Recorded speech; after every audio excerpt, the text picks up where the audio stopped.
आज मैं आपको सनातन स्टोरीज में रोंगटे खड़े कर देने वाली एक सत्य घटना सुनाने जा रही हूँ।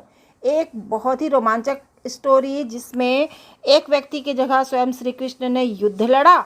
बहुत ही रोमांचक स्टोरीज है, बिल्कुल बिल्कुल स्किप किए बिना पूरा वीडियो देखिएगा। नमस्कार, मैं हूँ डॉक्टर निर्मला शर्मा और आप देख रहे हैं सजग निगाहें चैनल। चलिए चलते हैं उस घटना की ओर। 7 मार्च 1689 की बात है। ठाकुर सुजान सिंह अपनी शादी की बारात लेकर जा रहे थे। 22 वर्ष के सुजान सिंह किसी देवता की तरह लग रहे थे। ऐसा लग रहा था मानो देवता अपनी बारात लेकर जा रहे हों।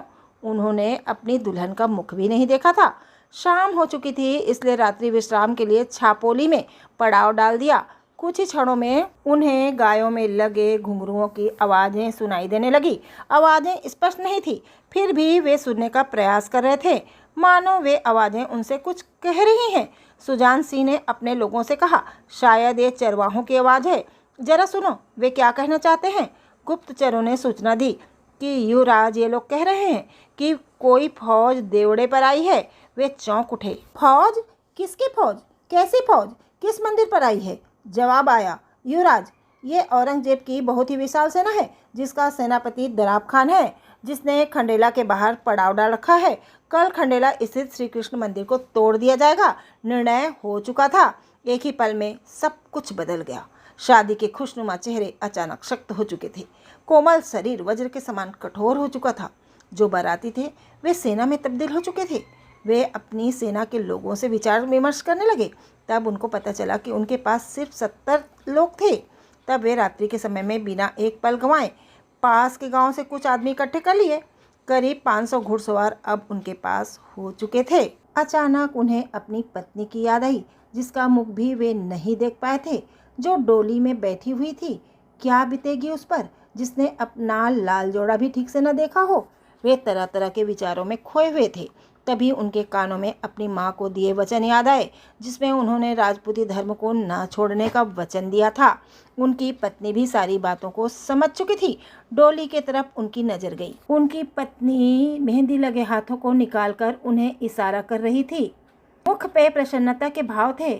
वे एक सच्ची छतरानी के कर्तव्य को निभा रही थी, मानो वो खुद तलवार लेकर दुश्मन पर टूट पड़ना चाहती थी, परंतु ऐसा नहीं हो सकता था। सुजान सिंह ने डोली के पास जाकर डोली को और अपनी पत्नी को प्रणाम किया और कहारों को डोली सुरक्षित अपने राज्य भेज देने का आदेश दे दिया और खुद खंडेला को घेरकर उसकी चौकसी करने लगे। लोग कहते हैं कि मानो खुद कृष्ण उस मंदिर की चौकसी कर रहे थे।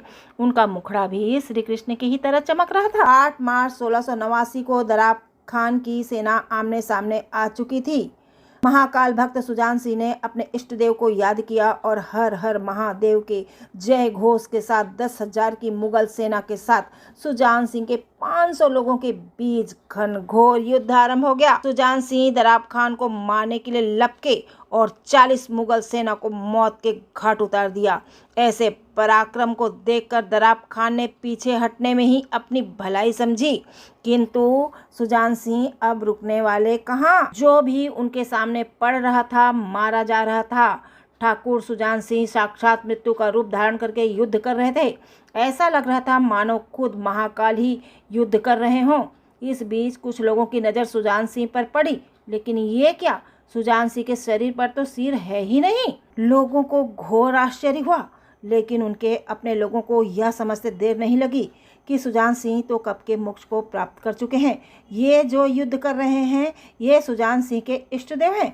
सबों ने मन ही मन अपना शीश झुकाकर इष्ट देव को प्रणाम किया। अब तक दराब खान मारा जा चुका था। मुगल सेना भाग रही थी, लेकिन यह क्या, सुजान सिंह घोड़े पर सवार बिना सिर के ही मुगलों का संहार कर रहे थे।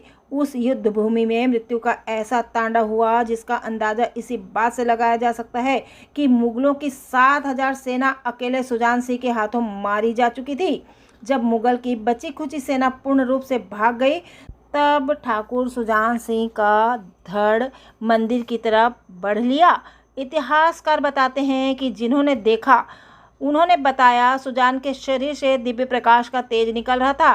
एक विस्मित कर देने वाला अनोखा प्रकाश निकल रहा था, जिसमें सूर्य की रोशनी भी मंद पड़ रही थी। यह देखकर उनके अपने लोग भी घबरा गए थे और सभी ने एक साथ श्री कृष्ण की स्तुति की। सुजान सिंह का धड़ घोड़े से उतरने के बाद मंदिर की प्रतिमा के सामने जाकर लुढ़क गया और एक शूरवीर योद्धा का अंत हो गया। माँ भारती के इस शूरवीर योद्धा को कोटि कोटि नमन। आपको मैं बता दूं, श्री कृष्ण जी के लिए 8 का अंक कुछ खास महत्व रखता है। उनका जन्म अष्टमी के 8वें पहर को ही हुआ था और देख लीजिए घटना का दिनांक भी 8 मार्च है। अंक ज्योतिष का ज्ञान रखने के कारण स्वतः मेरा ध्यान इधर चला गया। हृदय को गहराई तक झकझोर देने वाली यह कहानी आपको कैसी लगी? Please like, share, subscribe, comment. जय हिंद, वंदे मातरम, जय सनातन।